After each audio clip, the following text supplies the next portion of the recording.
Good evening. This is Yolanda, Real Talk with Yolanda. And I'm happy that you guys have come back to visit me. What shall I say? I'm glad I have something to even talk about because I don't like small talk. I prefer conversation that has substance. Well, anyway, so let's go ahead and get started.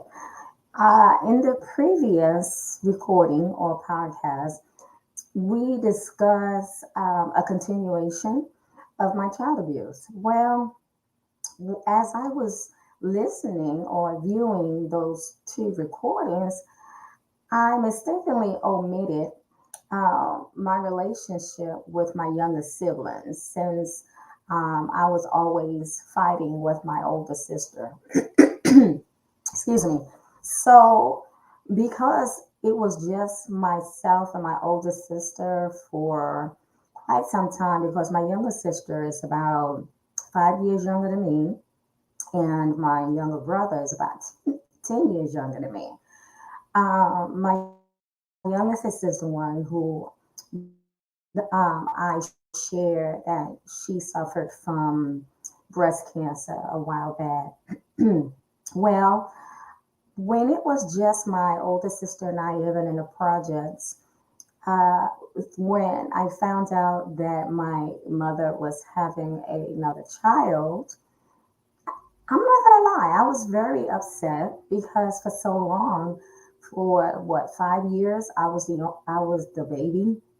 So because of that sense of jealousy, I would say, of no longer being that older, being that younger child, I took a lot of my frustration out on my younger sister. Not when she was young, but when we got a lot older, like when she was like, I would say around 12, 13. That's when I would just purposely just take a lot of my anger out. If I was upset with my older sister because, she picked a fight with me or, I would take that anger out on my younger sister because I didn't have anyone else to take it out on other than my older sister who was already fighting me all the time. And I can truly say that, and this is for all parents, when you, first of all,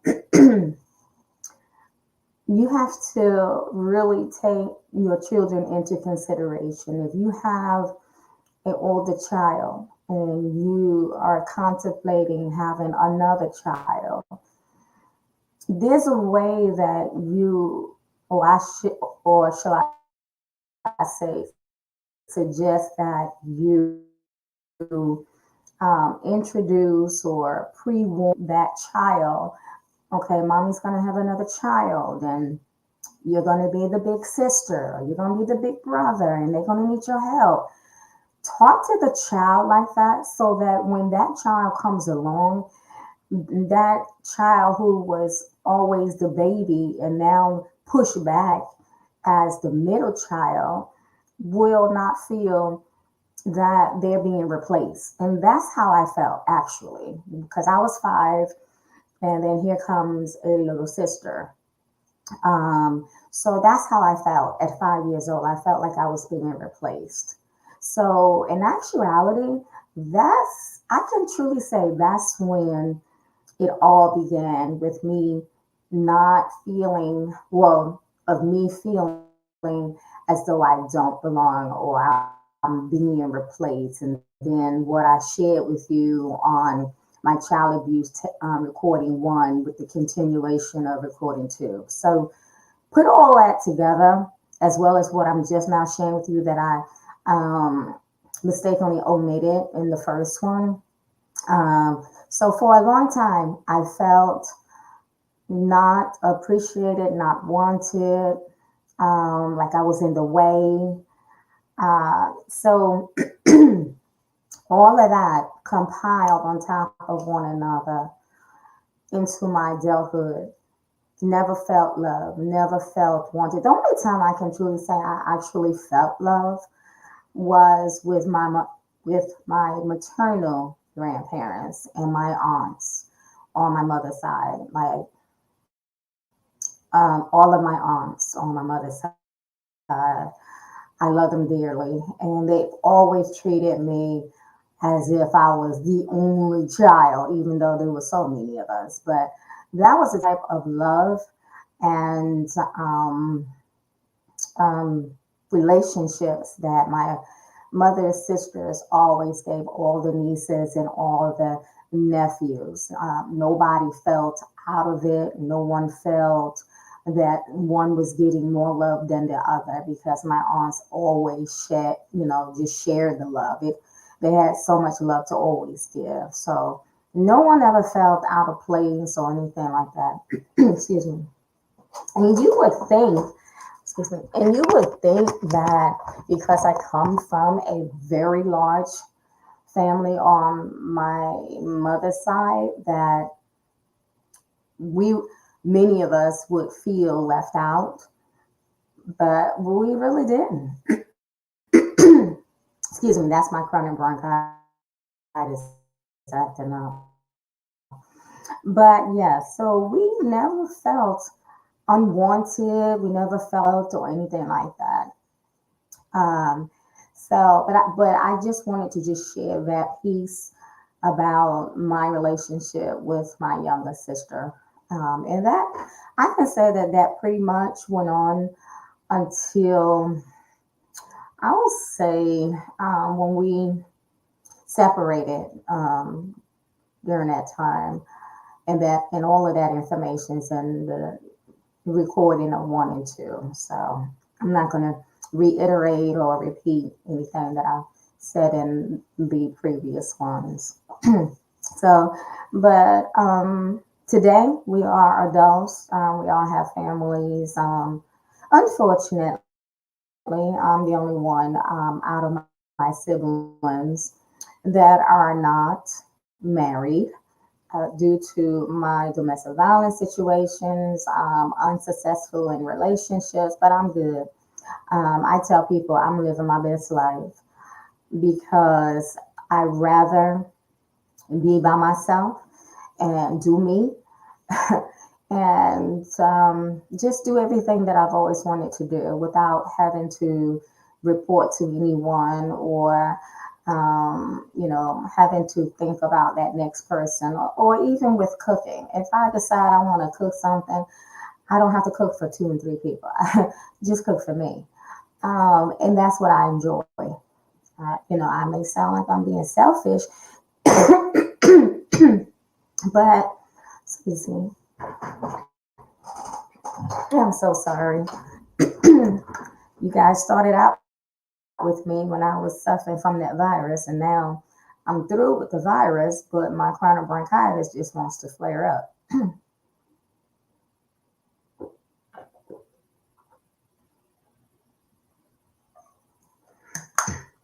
Now, hopefully, that will help. So, but um, but yes, back to yes, all my siblings are married, and like I said, I'm living my best life. I'm doing the things that I've always wanted to do. I'm traveling. I'm speaking at workshops, summits, engagements about my ordeal being subjected to child abuse and domestic violence and so forth. So um, I'm good. I'm good.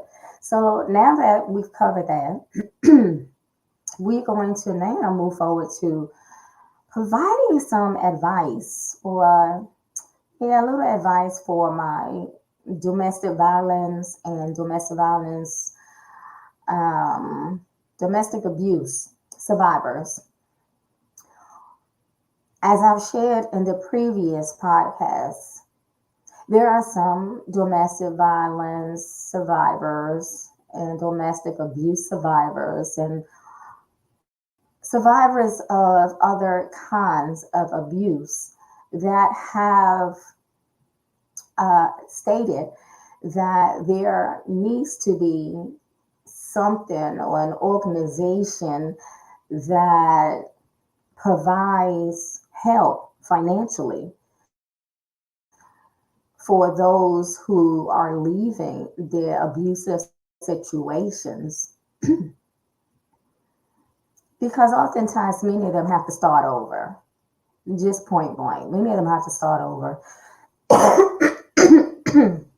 because some have been housewives for so long, or may have placed their education on back on, you know, in the background for a while they done their wifey duties or so forth. So while being subjected to domestic violence, they may have had to receive a certain amount of funds by their abuser to take care of certain bills around the house, or groceries, or things that the children may have needed. So when they eventually leave their abuser, it's very difficult for them to just pick up where they start. Um, Now, for the single survivors, I don't see that to be too much of an issue financially, because being single is a lot, I'm not going to say easier, but you don't have to worry about a second mouth to feed. You don't have to worry about a child. So, being a single survivor, there are a lot more resources. You can move around a lot easier without having a child having to be responsible for a child. Okay. There are resources out there for single survivors. And I'm going to give you an example.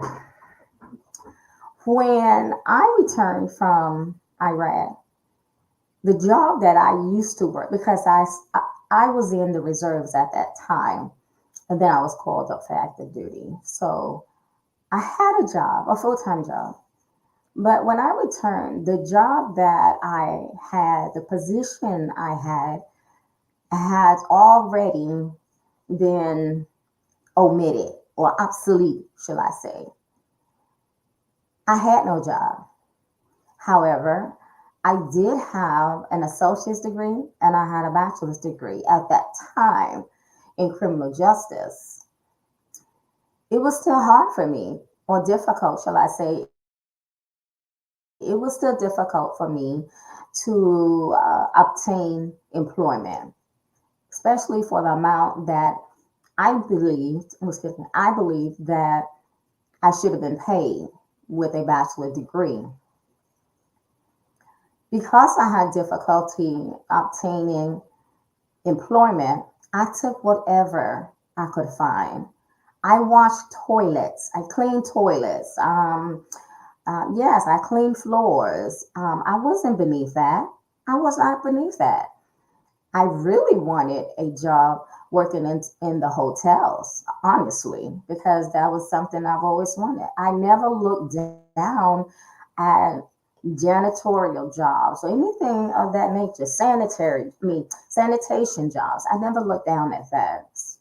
People would look at me and probably assume that I would look down at those type jobs, but I never did. I always respected individuals who worked in the hospitality field, in the hotels, as janitors, and making the beds, cleaning the rooms. I've always, and I still to this day have nothing but the utmost respect for anyone who worked in the hospitality field, even those who drive the sanitation trucks. I have nothing but the utmost respect for them because it takes special people to do those jobs that many of us will not do. Okay? So, but yes, I applied to several hotels from the 4-star hotels to the 5-star hotels. And each one returned stating I was overqualified because of a degree. That was very disappointing because that's what I wanted to do. I wanted to make up beds. I love doing domesticated work. I know. For some who are looking at me like, oh, she don't look like she like doing no. I do. I really do. And honestly, you're gonna laugh at this one. I love cleaning toilets. I love. I don't know where that come from. Maybe because when I was in the military during basic training, we always had to spot clean them damn toilets to the point where drill sergeant came through there and he looked.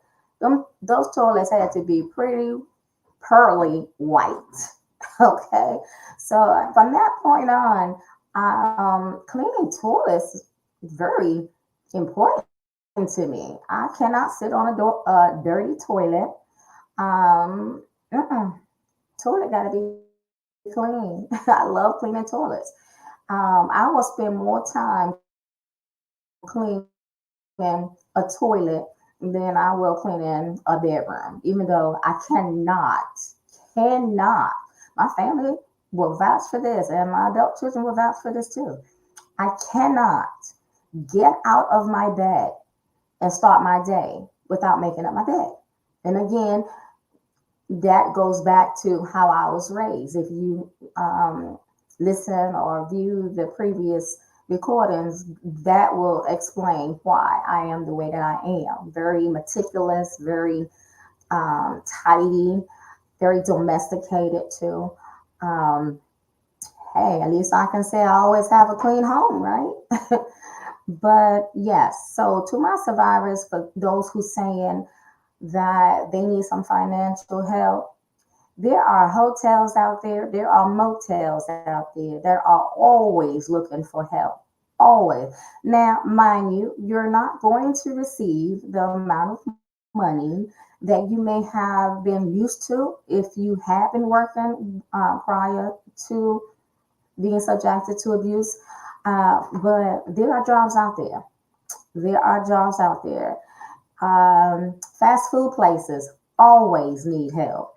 Now, me, I didn't want to apply at a fast food place because I knew how the customers, the majority of the customers that come through there are very disrespectful, and I would lose my job. I know that. Especially after watching that new show, like I mentioned before, Customer Wars, and how folks just come inside the uh, fast food places, and because they get the wrong order, they want to throw it at somebody. Oh no, see, I be the wrong one. I be the wrong one. So, but anyway, um, yeah, fast food is not for me. It's not for me. So if anybody ever tell you, we saw Yolanda working in the drive-through or at a McDonald's or a Wendy's or something, you better rest assured they lying. And it's just a double because it's somebody that look like me. Because uh-uh, uh-uh. Those people take too much mess off of customers, especially rudely customers. Come on, okay, they pretty much got your order incorrect. There's a way that you let them know. Excuse me, I didn't order this. Be polite about it. You don't gotta be all rudely and I didn't ask for this and be throwing stuff. Please, I've seen better. And little 3 and 4 year old little girls can act a lot better and act more prissy and ladylike than a lot of you so-called ladies that be calling yourself throwing stuff at throwing your food back and everything. Come on now, please. If you're gonna wear the title, then act like it. I'm not going to get started on that. Anyway, back to my survivors. Yes, there are jobs out there. You can do that. You can do the house cleaning like I suggested. Um, let me see. What else did I work? I did a lot of, oh, if you don't want to do the hotels cleaning, you can do Mary Maid service. There are a lot of private services out there that you can work for to build your clientele, basically. And if that's something you decide you want to do down the road, you can do that. You can start your own maid service. But I did that too. I had no shame. The only problem when you start working and having to go into people's homes to clean, you will always come into um, some type of action with those type of residents who are very bougie and act like you are going to steal something. Now, mind you, I'm certain some people do go into nice homes and steal anything. But if you had viewed and listened to my previous podcast, there's nothing that a wealthy person or a person who is rich have that I would want. There's nothing. There's nothing that I have not been exposed to living in New York and living with bougie paternal family. I've been to operas. I've been to Broadway shows. I know how to have classy etiquette. So there's nothing that I have not been exposed to that you have that I would want. But anyway, so, oh yeah, I can roll with the best of them. I can be ghetto. I can act like, I have $1 million home. Okay, that's how I was raised. So I'm like a chameleon. I can go either way. So, but again, I I remember I was called to clean this particular home. It was in I don't know, it's Southland, South Lake.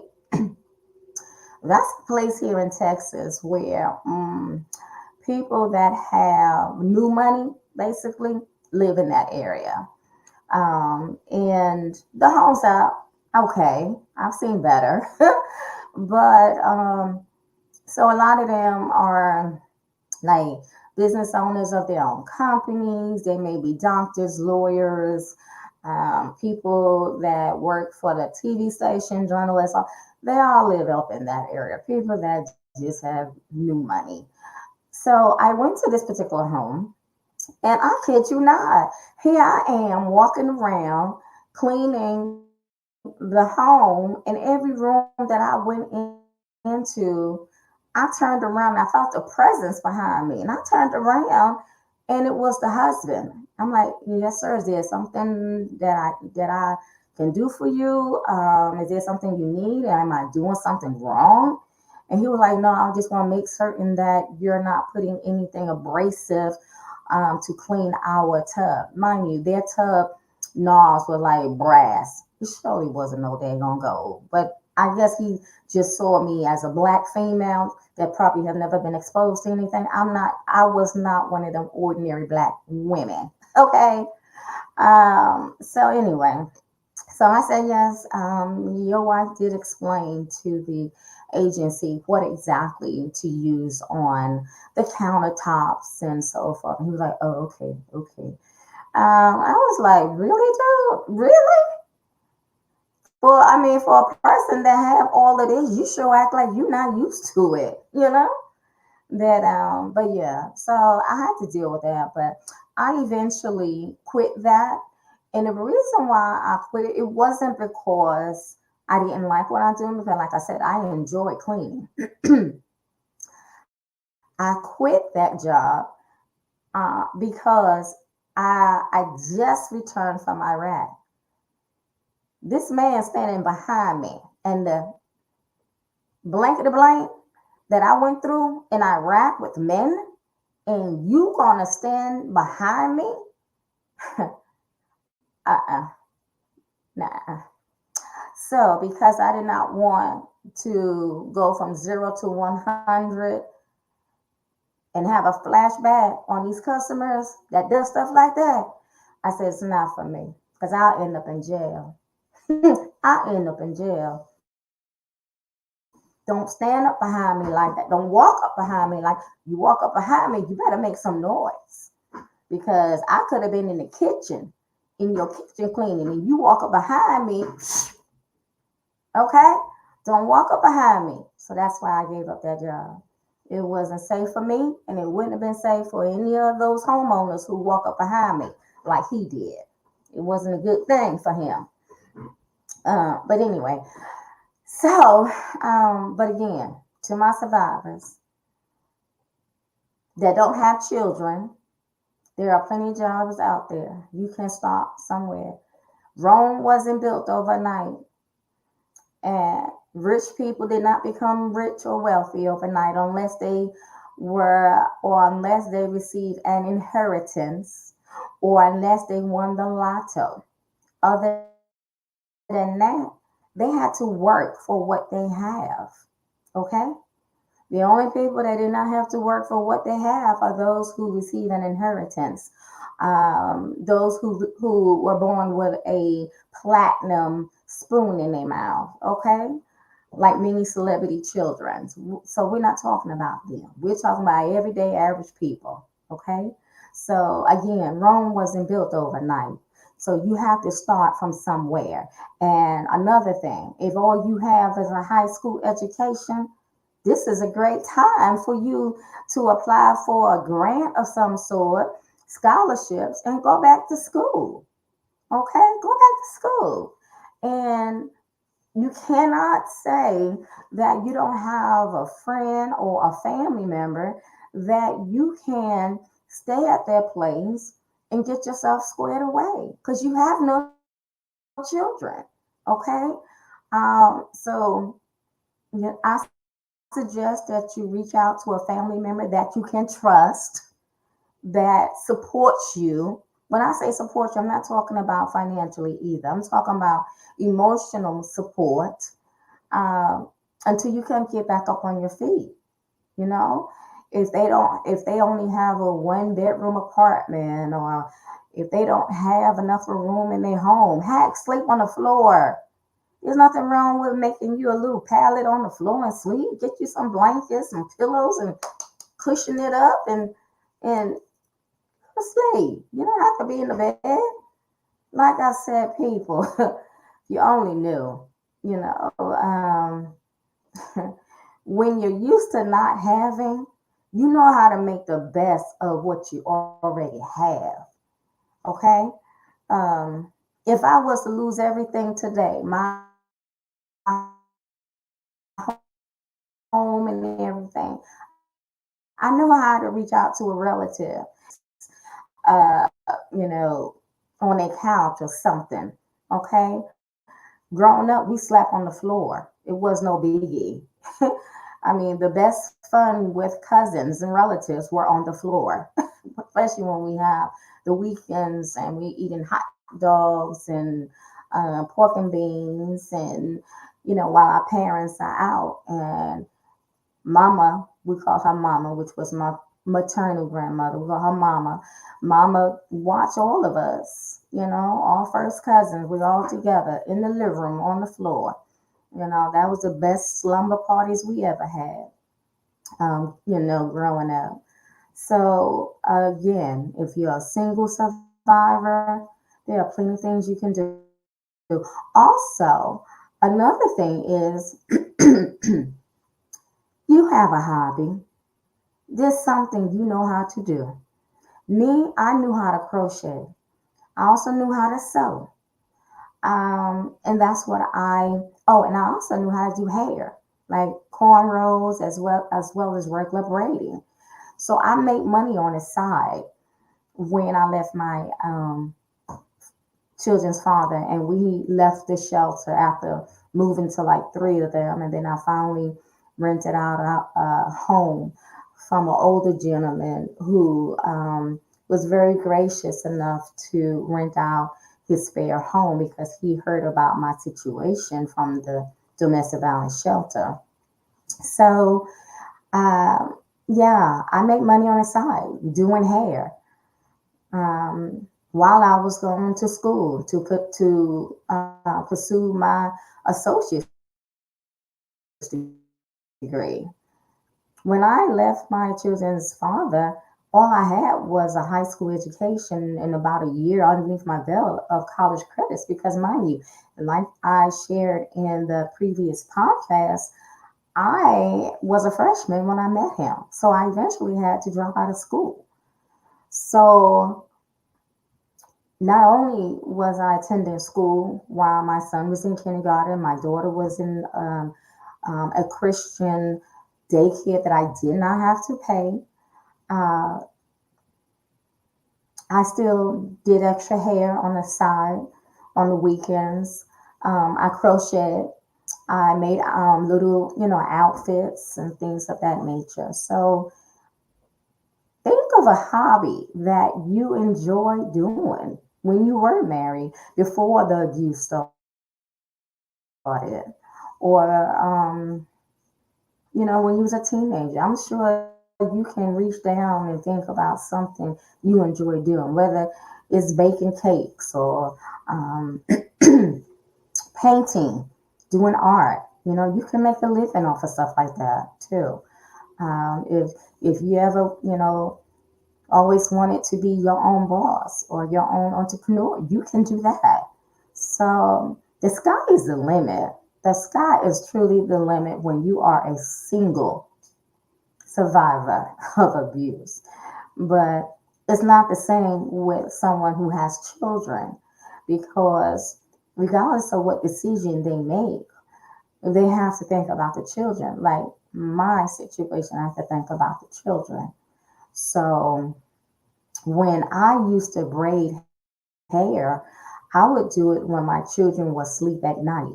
And I would have friends come over at night, like around 10 o'clock. By that time, my kids were already in the bed asleep. And it would be on a weekend, like a Friday night or a Saturday night. I would do hair. So you have to adjust your schedule so that it does not interfere with your children. Okay. And another thing, you also have to be careful with the people who you're bringing into your home too. That's another thing. So, at least with the people I knew, I had already known them for quite some time when I decided, that this is what I wanted to do. And they were individuals that were in the same situation as me. They were single moms, receiving government assistance. So we helped each other, okay? But in your situation, you may not be able to, or you may have a fear of bringing total strangers in your home. I get that. And I would not suggest that you did that, but you can, find a place like a park while the kids are at school. You can, meet that person at the park where there's a lot of people around. And you can, do their hair if that's what you want to do. If you're in the hair business, and um, or if you decide you want to do crochet, you can crochet enough of items like scarves for the winter, hats, gloves, and go out to your local park and sell them. Of course, you have to get permission from the park manager, but yeah, there's all kinds of ways that as mothers that are leaving a domestic violence situation, we can be very creative to be able to have some type of income coming in. And again, there's jobs out there. And as for a mother with small children, you have to think about that. And but I'm one. I like to be transparent. So when I left my children's father and I needed to look for jobs and stuff like that, while they were in school, I was doing my job hunting, and I was very transparent. I told the interviewer, "Look, my kids and I, we just got through staying in a domestic violence shelter for the last 9 months. We've had to move 3 places, and I have no um, college degree, but I do have some college credits. I have a high school diploma, and I really need a chance. And I would appreciate if you give me a chance, because I really need a job, so I can feed my children. Sometimes we have to be um, an open book. And there are so many people out there who don't like to be an open book, who don't like to be transparent, like to only give but just a little bit of information. Look, I'll tell anybody, you want to know something about me? Ask me. I'm an open book. Okay? I am an open book. What is there to hide? I'm an open book. So sometimes you have to be enough of transparent and be honest if you want something. Now, granted, there are sometimes you don't want to show or tell too much about what's going on in your life, but you being a survivor, trust me, there are plenty companies, agencies that will give you a job just because of that. Okay. And if you want to feel even more comfortable, go to a local domestic violence shelter and let them know, look, I just left another domestic violence shelter and I'm looking for work. Or you can even ask your domestic violence shelter where you just left. Since I've been here and I know, the protocol and everything, can I have a job here? Open your mouth and ask for a job. I mean, people can't read your mind. They're not telepathic. So again, this is to both my single survivors as well as my survivors with children. Okay? But those of you who have children, again, you're going to have to look for a job that's going to be conducive to your schedule regarding your children being in school. So basically, you will want something that you can do while your children are in school. Okay? So that you're not late picking them up, but you're at least an hour early to pick them up. Okay? And working at a domestic violence shelter or any type of abuse center or agency will take you. All you got to do is open your mouth and ask. Okay? And who knows? I mean, you may make a huge impact, a positive one, at those domestic violence shelters. Okay? I've done those too. Volunteered at some and worked at some because of my domestic violence background. So you have to, how shall I say it? Let the system work for you. Okay? It's out there. Use it. Use it. Okay? And I don't believe there is anybody, maybe the homeless people, but I believe that even a lot of them have families that they just don't want to go to, or their families don't know that they're out there homeless, and they too embarrassed to reach out to their family to let them know that they're homeless. But I don't believe there's anybody that's walking on this earth that don't have somebody that they can go to for help. At least one person. At least. Now I do understand there are many who may have been the only child. So when they grew up as an adult, they don't have any siblings because their parents didn't have any siblings. I can understand that because I met several people and I'm like, what? Oh my gosh, I can't even imagine not having no siblings, no nieces, no nephews, no cousins. But yeah, there are people out there who parents had them late, or for whatever reason, they're the only child and their parents are the only child. So they don't have any siblings, they don't have no cousins, they don't have no aunts and uncles, and grandparents passed away. I'm like, wow. Mm, I can't even imagine. I really can't. And as much as my families get on my nerve, Lord knows I appreciate my family. I do. But there are sometimes they really get on underneath my skin. But nothing is like family. Nothing is like family. Oh boy, just imagine. No family at all to go to.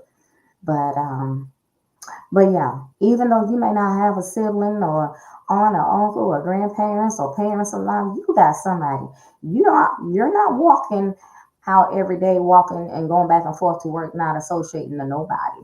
For those of you who are working, but for those of you who are not working, no, no, no. You have come in contact with somebody that has the same interest as you. Okay, you're not walking around not speaking to anyone. I don't believe that you are. You're speaking to somebody, whether it's somebody at the grocery store. Hello, good morning. How you doing? Whatever. I don't believe that much. But even if you just reach out to one person, and ask for their help.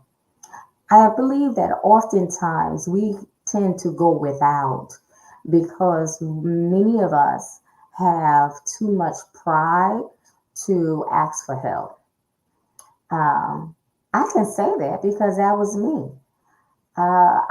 During my abusive situation, my family didn't know I was going through that. For one, I was embarrassed to even tell them because my siblings they're always happily married and everything, and I was embarrassed, especially being one of the oldest siblings. My you expect your younger siblings to look up to you, and to not be in a position where my younger siblings could look up to me. So yeah, I had too much pride to ask.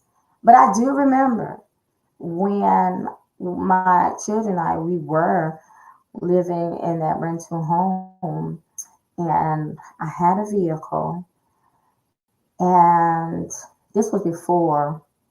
Yeah, this happened right after. No, yeah, before I had to walk. But anyway, I had a vehicle, but I didn't have a job at the time. I was looking for a job, and I needed money for groceries. This was before I even applied for government assistance. So I needed money for groceries. I needed money for gas so I can look for a job while the kids were in school and all that stuff. And I didn't want to call my parents, even though I knew my parents would have helped. I didn't want to call, I definitely didn't want to call my paternal family. Um, so I reached out to my oldest sister who was married, and all I asked for, and I mentioned this in my first book. Is it my first book? Yes, I mentioned it in my first book, Scarred and Not Broken.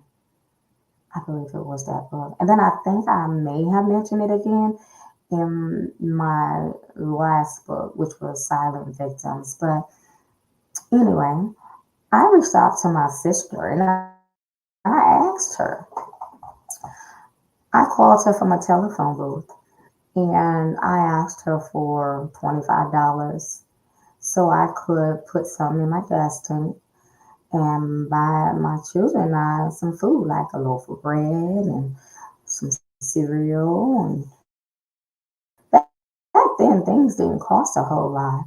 Heck, I think that thing gas was like what 70 something cents, 80 something cents. Yeah, it wasn't like it is now, $2 and $3. No. Um, and I could laugh now because I'm in a better place, but I was hurt when I asked her for that $25. You would have thought I was a drug addict and I was asking for some money for some crack because my sister fixed her mouth to ask me, what do you need $25 for? Ooh, boy, I could laugh now. It was so funny. Yeah, she asked me, what do I need $25 for? I said,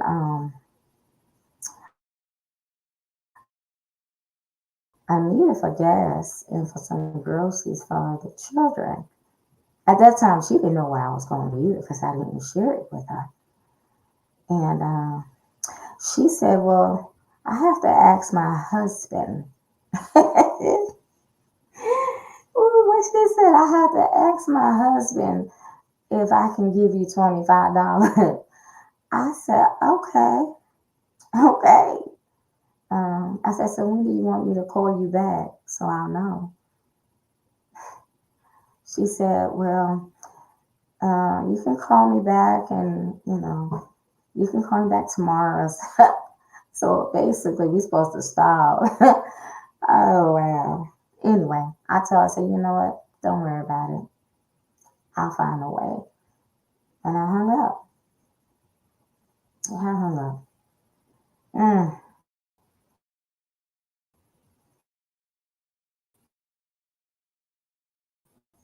mm. No one in my family to this day have to ever ask me for money for me to question them. uh, and I've had family members that ask me. I've had cousins, first cousins, when I first came home from Iraq, to ask me for money. I didn't lend it to them. One thing I don't believe in when it comes down to family is lending your family money because that can really ruin a good relationship if you have with a family member. I don't believe in lending money to family.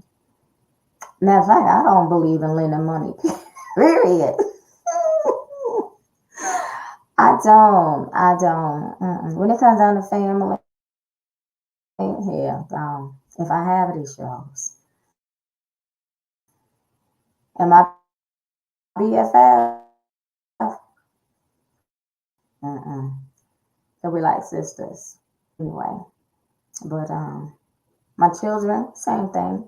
If I have it, yeah. Forget about my grandkids, of course.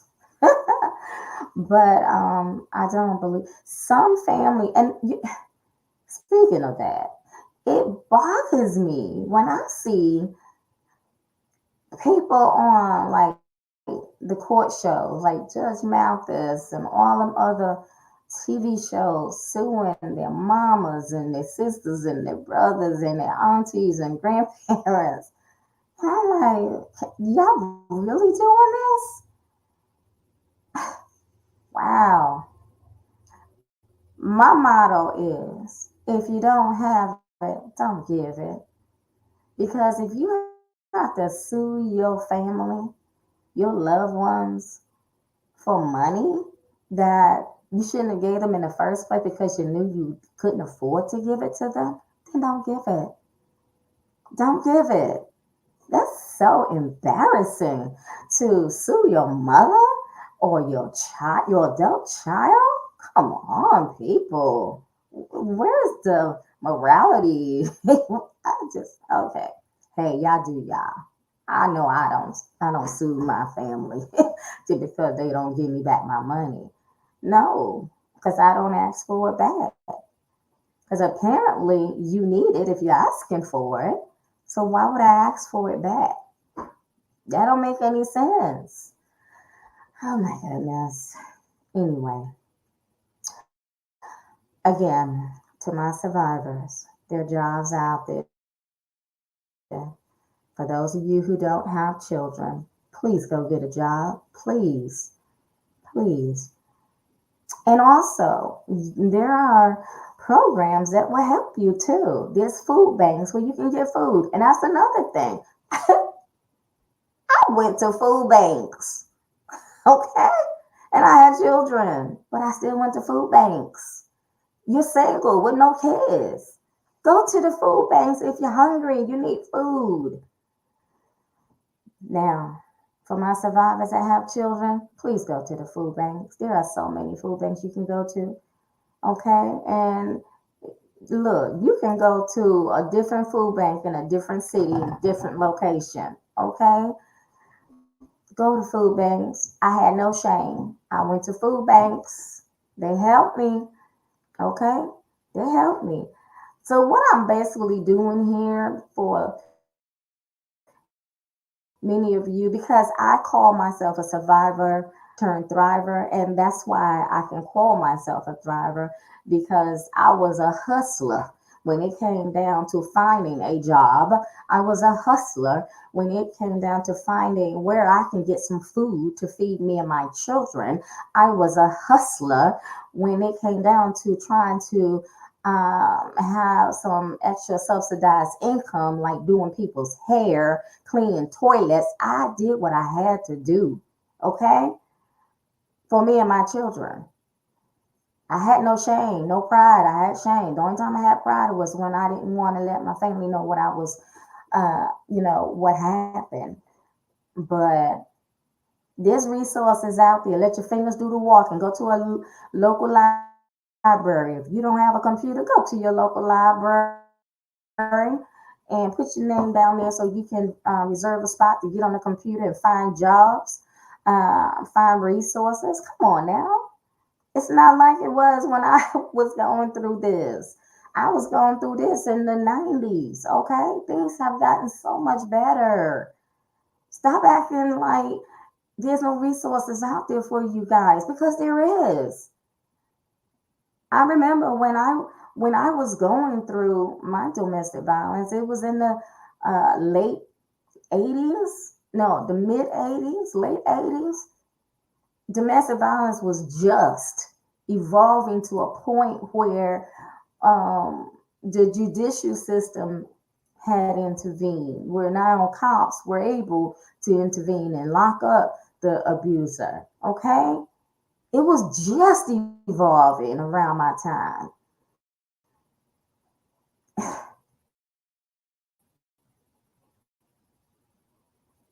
The way many of you survivors are acting like there's no help out there, that lets me see and know you wouldn't have been able to survive back in the early mid 80s or even in the 70s. You wouldn't have survived because there was no resources like it is now. There are resources. There are so many more resources. Okay. Um, there are domestic violence agencies that have websites. You can Google, type in domestic violence agencies, and you'll get a slew of local agencies in your location that will provide services. Okay? Many of these, and see, this is why I do what I do, and that is establishing my own private organization because what I do is I provide webinar online lectures about what to look for, the signs, and all of that about domestic violence so that you don't find yourself subjected to domestic violence because you will already know the signs. I also host annual fundraising charitable events. That's for collecting or gathering funds to be a blessing to other agencies who are or may be struggling financially. Like I assisted, I would say, two agencies during COVID who doors were about to close. One was locally, and another one was out of state, in a total different state. And that's what I do. So and the reason why I do this is a way of paying it forward. because once upon a time, a domestic violence agency helped me and my children. Not one agency, but three. So this is my way to help other agencies. This is my way of helping other victims. This is my way of helping other survivors of abuse, regardless if it's domestic violence abuse or if it's just domestic violence, because we already know domestic violence and domestic violence abuse are not the same, although they may be interchangeable, but they're not the same. Domestic violence involves power and control over a partner, an intimate partner, a spouse, significant other, girlfriend, boyfriend. That's what domestic violence consists of. Domestic abuse consists of the same thing, power and control of a from a parent on a child, of abusing that child or that family member. Um, Domestic abuse consists of more than one victim, opposed to a domestic violence itself consists of an intimate partner, someone who you live with, and so forth. So, and although again they're both interchangeable, and they're interchangeable because they both consist of abuse. They both consist of power and control. The only difference is one consists of multiple and the other one consists of one. Okay? So I'm going to end here, but I just wanted to just share that. And if you want to know more about topics that I address, there is a future webinar. 8 week, it's called an 8 weeks domestic violence basic boot camp.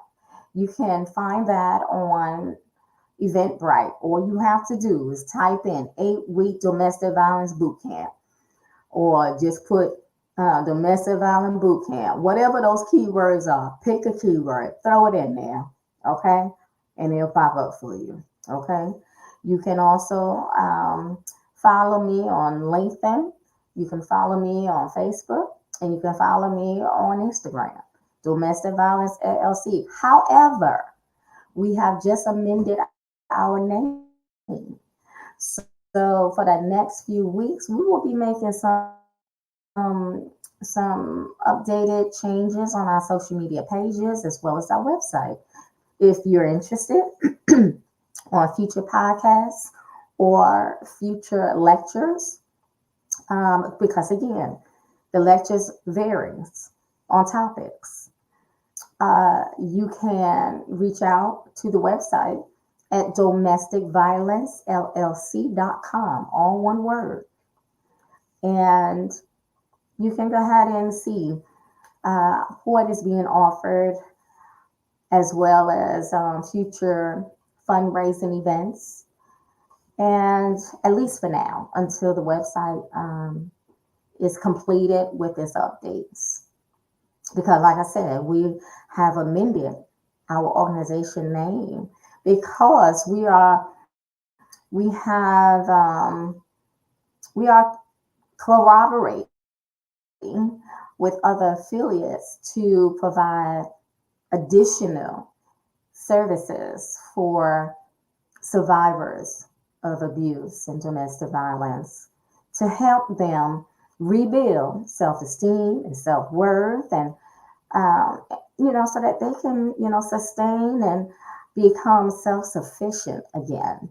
So those are new services we are going to be providing to our survivors, especially for those who say, don't, there's no help out there, with regards to helping us, getting back up on our feet and, finances. No, part of that is you got to do your part.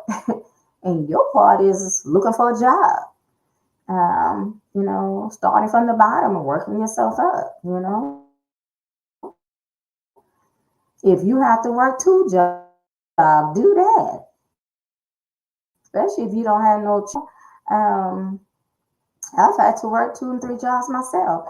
However, I will admit, I do not enjoy it. But I knew where I wanted to be in life, and I knew I did not want to be struggling for the rest of my life. So I had to do what I had to do. And as women, come on now, women have always been strong. Okay, so come on, this ain't nothing new for us to have to take on extra work. Okay, I'm not trying to downplay or dismiss or any type of situation that you may have been going through because I'm not talking about um, how to bake a cake on here. Okay, so I've been through what you just now have come out of. So I'm trying to share with you how I became a thriver, what I had to do, not worrying about pride and being embarrassed. So, I'm just hoping that none of you are taking it the wrong way. But again, this is real talk with Yolanda. I'm not trying to sugarcoat anything. I'm just trying to keep it real and let you know there are jobs out there and you have to put on your hustle. Do what you got to do to become financially sustainable again. And I don't know. Because there are a lot of women out there who are housewives today. That may have been their choice. That may have been their choice, who are still housewives while the husband go off to work. That's something that they in their household have figured out. That's the best thing for them. I'm not putting any of them down because I was once upon a time a housewife with my second husband. However, I didn't stay at home and did nothing. I didn't stay at home and watch TV all day either. I didn't stay at home and just cook all day while the kids and the husband were at school and work. Oh no. You know what I did? I took advantage of my education with my second husband. I went to school. While he was at work, kids were at school, I was at school. And when I got out of school, I went to go pick up my kids. Okay? So it worked out perfectly. And I received my associate's degree by being a housewife. And the home was clean, dinner was on the table, and I had my associate degree. So it all worked out. I wasn't one of them housewives that just didn't do anything. Okay? And then when I graduated with my associate's degree, I came home and and one night I asked him, I said, look, I found a pamphlet. My professor told me that I can receive my bachelor's degree in 1 year. It's called an advanced cohort. What do you think about that? He said, well, go ahead. I got you. We don't need no two incomes right now. And I said, cool. You think I said, no, no, no, I'm going to go and get a job? No, I didn't. He said, I can continue on and go to school and get my bachelor's degree. That's what I did. I didn't say, okay, I'll do that and then change my mind and just sit at home and sleep in the bed all day, and watch the soap operas. And I didn't do that. I said I wanted to do it and I did it. I held to my word and I graduated within a year with my bachelor's degree. Once I got my bachelor's degree, I was tired of school. So then I got a job. Okay? So for all you housewives that all you want to do is just clean the house and cook and not advance your education, I'm talking about for those of you who don't have a college education. I'm not talking about those who actually have a college education and you and your husband chose to that you'll stay at home with the kids until they get a certain. I'm not talking about you, okay? I'm talking about those of you who don't have a college education or may just have a few college credits because you never finished and you're not taking advantage of that situation. You could be taking some online college courses to complete your college education. You don't have to just, figure, well, he's at work and the kids at school. I don't have to do, because what would happen if that husband just come home and decide he don't want to be with you no more, or he want a divorce, or he decide he want to knock you upside your head? Then what you're going to do? You're going to be like a lot of these other women out here who relied on his income. I always tell you, don't do that. Don't do that. Don't rely on anybody for no income, ladies, men, because there are a lot of men now who have decided to be stay-at-home dads. There's nothing wrong with that. This is a different era. If that's what y'all want to do you. Okay, do you. But at least have something on the side in case if that woman come home and act like a whirlwind and knock you upside your head, or come home and say, honey, I want a divorce. You can have the kids and I'm going to go and be with John Doe. What you going to do? She's the one that's been bringing home the bacon, as they used to say back in the 70s and 80s. She's the one that's been bringing home the income. What do you have? Nothing. It's always good to have some type of income of your own. Oh, boy. Mm-mm-mm. People, stop relying on your partners. Stop relying on your spouses. Stop relying on your significant others. I don't care how much they tell you they love you, going nowhere, and everything is hunky dory. No, have your own income. Don't rely on nobody else. Mm-mm-mm. And if one of you are paying the bills, that's the wrong thing to do. Y'all both need to be knowing what bills are being paid. Because if the one who is out the house, or the one who may be a hybrid, or one who may just be working at home, if that person is the one writing the checks or paying the bills for, the mortgage, the electric, the water, and all that, and you don't know what's being paid, that's gonna be on you. When they decide they want to leave you.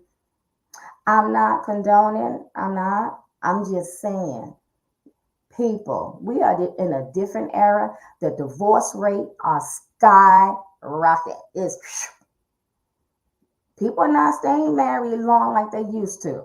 Okay, you're married one day, next day you're divorced, or next day you in the bottom of the ocean. Hint, hint. Yeah, that.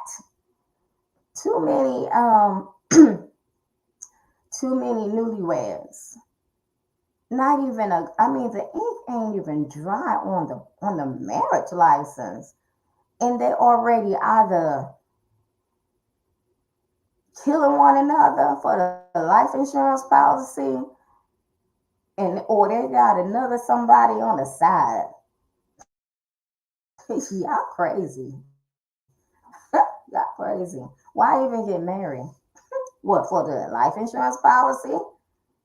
But yet and still now those same people are like serving time for swiping off their spouse for the life insurance policy. Was it worth it? No.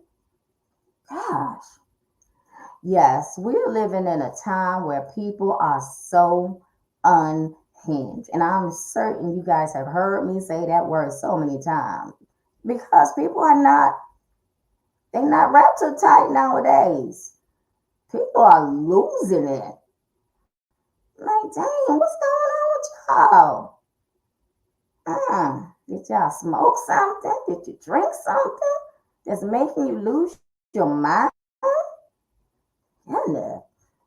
Biological fathers insisting and impregnating and and raping their own daughters, and moms letting the boyfriends beat and kill the kids, and dads doing the same, letting their girlfriends and their new wives beat and kill their kids, and just mm, mm, mm. I don't understand. I really don't understand the reason for anybody to kill their child. I don't. If you cannot afford your child, there are relatives. I'm certain some sane ones, not no insane relatives. I'm sure there are some sane relatives that you can sign your parental rights over and allow that child to have a life. And if you don't have any relatives that you can trust to raise your child right, give your turn your child over to an adoption agency. Do the right thing. Turn your child into an adoption agency. Look, I want to go to the courthouse. No, don't go to the adoption agency. Go to a courthouse. Just walk into the courthouse and say, you know what, I would like to release all my parental rights. I no longer want to be a parent. At least your child is in the courthouse. They are in good care. They can just go, and be placed somewhere else. But I don't understand. I just don't understand. I really don't. Yes, it is difficult and very challenging to be a parent, especially now. I wouldn't want, I'm 58 and I would not want to have a child right now because people are crazy. You can't trust your child in daycare. You can't trust your child with a neighbor. You can't trust your child with a family member. You can't trust your child with nobody. Let alone trust them, while you run up to the store and leave them with your boyfriend. Can't trust your child with nobody. Mm-mm-mm. People. And then what bothers me more than anything, these young girls that are having 7 and 8, 12 kids before. You can't afford them. Oh, I forgot. It's so that you can get government assistance. I think they cut that off a long time ago. You don't get money for every child you have now like they did years ago. See, the government caught on big time. All these people having all these kids, they got real smart. So now you stuck with all them kids. I understand that. But you know what? See, people look at me and say, she probably never been on hard times. Trust me, I've been on hard times. And a lot of things I haven't shared on the podcast because you can read it in the books. I have 3 books out there. You want to know anything? Read it. But I'm not gonna sit on here for no 5 and 10 hours telling about my whole daggone life story and all the hardships I've been through. Yes, I've been through them. Yes, I've been through many nights without eating because I had nothing to eat. I gave it to my children so they would not starve. I've been there. I know what it's like to go to bed hungry. Remember being in a foster home, how much I had to go without food? Hey, children, I know how to go without food. So it came at a good time because I learned. I didn't have to be selfish and I'm going to eat and y'all just get a little bit. No, I gave my children food. If we only had a loaf of bread and some milk, hey, y'all eat the bread. I don't need to eat anything. I'll drink me some water. Hmm. Some people just don't know how to be a parent. It's just simple as that. That's all it is. They just don't know how to be a parent. They don't know how to make sacrifices. They really don't. If you have the last piece of bread, you don't eat any of it. You give it to your kids. You don't take it. If all y'all have is a teeny bit of thing water, you give it to your kids. The only thing you do, take a sip, just enough so that you don't get dehydrated. Young people don't know how to survive without nothing. Don't know how to survive. You know why? Because many of you started out receiving too much from many of your parents. So you became entitled. So now that you don't have much of anything, you don't know how to survive out here with nothing. I told you, I know how to do without, and I know how to preserve and do with. Simple as that. I bet a lot of y'all out there probably have cable service. What for? What for? Where you got cable? You can't watch every channel. What you got cable for? So, and you wonder how and why you don't have what you want, or why you're not in a certain point in your life where you thought you should have been. Downsize. Downsize. There's a lot of things that you have that you probably don't even need or don't even use. Example, I'm gonna show with me. I had a closet full of clothes. Closet full of clothes. A lot of my former coworkers seen how large my closet was. You can actually fit a whole room, another room. You can turn that closet into a actual bedroom for like a child, of course. I had that many clothes. On one side of the closet, I have like work clothes, and on the other side of the closet, I have more international clothes like a lot of hijabs and a lot of clothes that people from India wore, people, Muslims wore, a lot of outfits that the Chinese or the Asian people wore. I love international clothing. So on that side of my closet was nothing but international clothing. Okay, well, COVID hit. There was no need for me to, have a lot of clothes. So I went in my closet and I said, okay. And I was talking to my clothes. I said, okay, if I haven't worn you within the last 6 months, then I don't need you. And I started pulling clothes down that I hadn't worn in the last 6 months. And guess where them clothes went? I gave some to the Salvation Army, I gave some to Goodwill, and I gave some to my contractor who cut my grass. I gave them to his church to, give to people that the indigent people that did not have. Okay, yeah, they nice clothes, but I didn't need them. Same thing with shoes. Didn't need them. Okay. My closet now, I have very few outfits in my closet because now that I am medically um, retired because of medical condition, due to a lot of my service connection from when I was over in Iraq, that had gotten worse, that had worsened over time. I'm no longer working full time, but so I don't need a lot of clothes. So now what I wear, well, a lot of times is what you see me when I do my podcast. I wear sweatshirts, I wear t-shirts, I wear hoodies. That's my look now. Now, if I'm going out to a wedding, to a baby shower, to church, um, a special event, going out to eat dinner, I'll, dress up with something other than sweats and t-shirts and shorts. But as for makeup, as y'all see, I don't wear makeup when I on these podcasts. I try to put on my eyebrows, because for some reason as I gotten older, I don't have any eyebrows. And I believe a lot of that has to do with the certain medications that I'm on too. So sometimes medication can really ruin um, things internally as well as externally.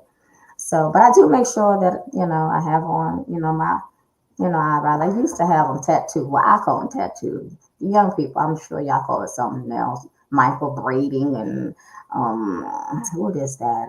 Threading. And I used to have all that done. That's a waste of money. See? Waste of money.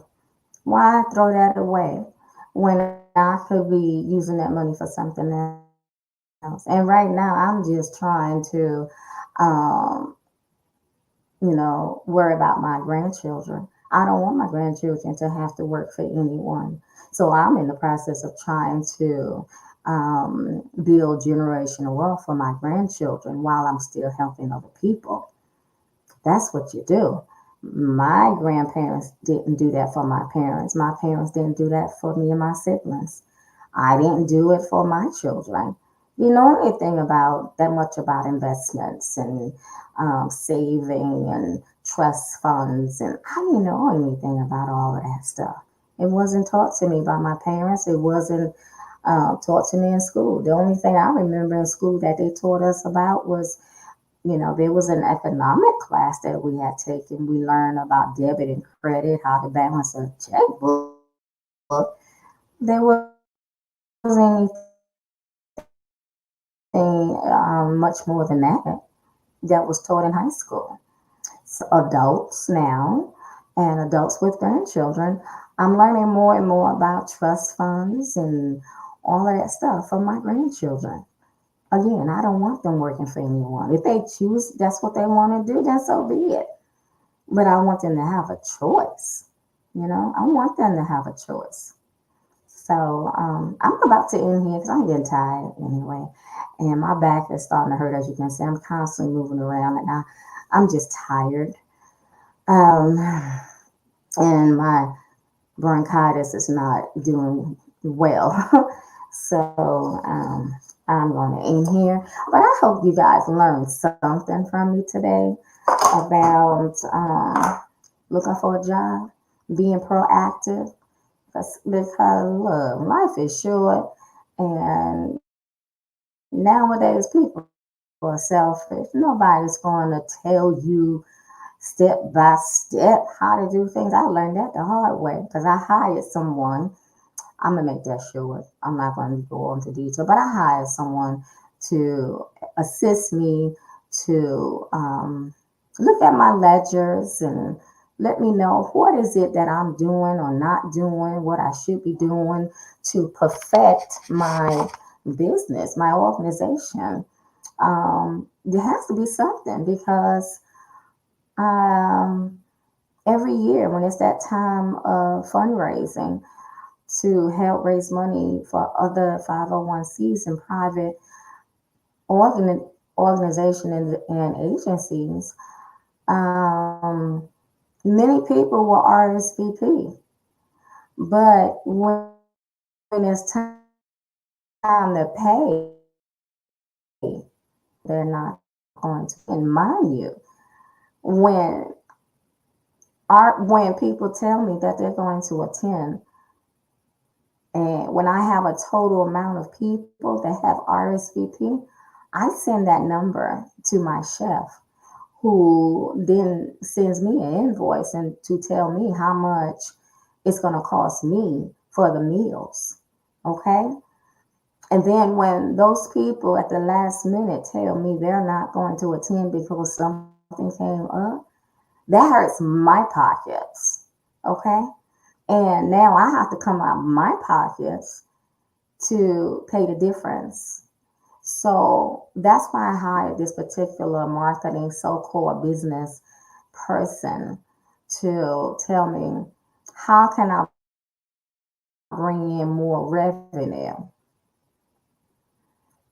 Basically, they asked me, well, do you, how else are you, I mean, what else are you doing during the year?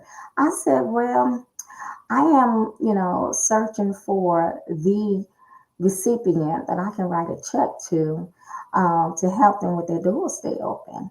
They said, so you're not teaching anything during the year? I said, no. So they introduced me to um, doing webinars. Okay. Then they suggested that I reactivate my LinkedIn account because I had used LinkedIn when it first came out back in the early 2000, but I didn't see any benefits of using it, so I just closed it out. Well, I reopened it or I reactivated it, and it has come a long way. It really has. For those of you who are looking for a job, go on LinkedIn. You can get you a job.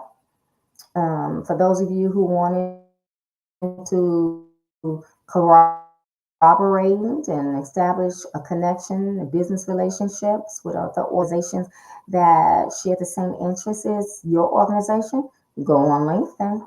You have everything you need right there, because LinkedIn is supposed to be more of a professional social media page opposed to Facebook. Okay, so and I can truly say it has come a long way. I really enjoyed LinkedIn. I met some wonderful, wonderful business professionals on LinkedIn, hardworking professionals that share the same interests, if not more. And I admire all my connections, everything what everyone does, from the advocates to the victim to the survivors. I mean, I work with some awesome individuals. I always enjoy reading their posts to see what they've done, what they achieved, so forth. So, but anyway, I'm gonna end here. I've said enough, and I'm tired again. I need to go and drink me some tea because that's what I enjoy drinking is tea. I think I'm going to drink some hibiscus tea. I've been drinking green tea all day today, and I'm going to drink some hibiscus for the night to relax my entire body. I'm tired. So I will see you guys again, hopefully tomorrow, if the Lord spares my life. And bless me to see another day. And you guys stay safe, stay encouraged, stay empowered, and stay blessed. Until tomorrow, this is Real Talk with Yolanda. Mwah.